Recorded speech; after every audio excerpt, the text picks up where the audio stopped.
Ang pagbubuntis.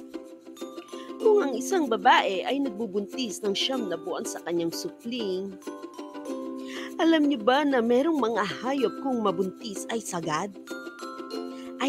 Sagad ng tagal. Ano-ano ba ang mga hayop na ito?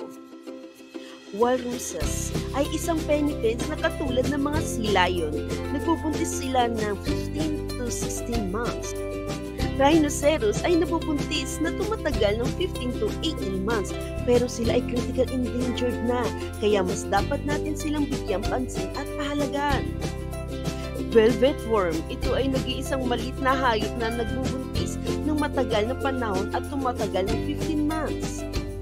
Giraffes, the tallest land animal pero kung mabuntis ay tumatagal ng 400 to 460 days or 13 to 15 months. Camels, ito ay isa sa mga stubborn animals. Nako, iba talagang karakter nito pero kung mabuntis sila ay umaabot ng 13 to 15 months. At ang elephants, pinakamatagal mabuntis na uri ng mammal na tumatagal ng 18 to 22 months. May tuturing silang the largest and the biggest brain land animal in the world. Ikaw, kakayanin mo ba ang dinadala nila na ganong katagal?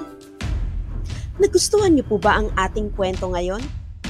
Kung nagustuhan niyo po, please pa-subscribe naman po ng aking YouTube channel na Hystereo and follow us on Facebook page Hystereo at comment down below.